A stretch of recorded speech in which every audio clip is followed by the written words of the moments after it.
Hey guys, this is Zach. Today we're going to go through the week 6 quiz access, chapter 3, question 6. So you can see here, we do have 5 parts on this one, so it seems a little complicated, but when we get into it, it's actually not too bad. And just, as a prerequisite, I have checked all these and they are correct. I just used my last check my work because there was one number that was giving me difficulty, so that's why it's not showing up right now. But starting off, we are entering for the journal entry. So sorry to go up here to explain a little bit. We're using all this information and creating a journal entry. We're preparing some adjusting entries for the year end.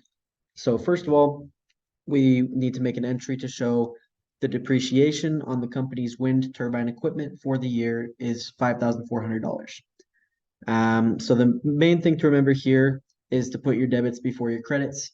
So the depreciation expense is going to be your debit, of course. So that's going to be 5,400. And then the accumulated depreciation equipment is going to be your credit. So that goes after, and that's 5,400. So pretty simple. We're just using the numbers straight from the problem here, plugging them in, and that's the first part of that. For part 2, it says prepaid insurance account for the solar panels had a 2,400 debit balance at December 31st before adjusting for the cost of any expired coverage. Analysis of prepaid insurance shows that 800 of unexpired insurance coverage remains at year end. So same thing here. We have to remember debits before credits, just like it always tells us right here. So our insurance expense is going to be our debit, and then we have to figure out what is our insurance expense. So first we want to take our debit balance, and then we want to subtract what is unexpired, right? What remains. So just to double check the math here, oops, we're just going to put in the numbers in a few cells just so we can see it visually. So we're going to do equals that minus that, and it's going to give us our answer 1,600, right? So 1,600 is going to be what's debited for your insurance expense and then credited for your prepaid insurance.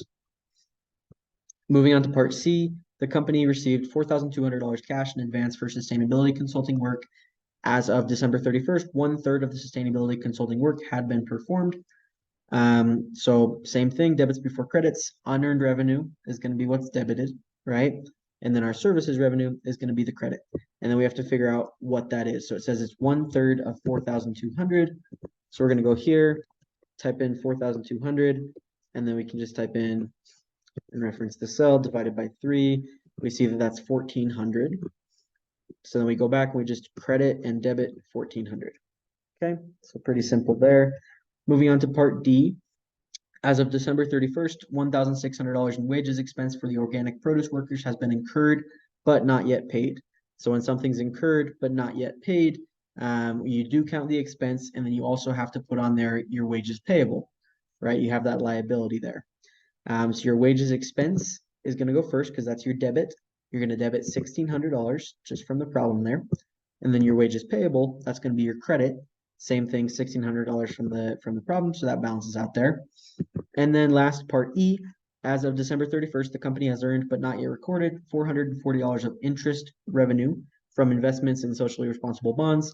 The interest revenue is expected to be received on January 12th. So the company has earned that money, but not yet recorded and not yet received, right? So the interest receivable, that's going to be our debit. That's going to be $440 because they haven't received it. And then the revenue, that's going to get credited $440. And yeah, that's both of these are just straight from the problem, the 440. Just have to remember to keep your debits and credits straight. And yeah, that's the problem. They are all correct, so we're all good there.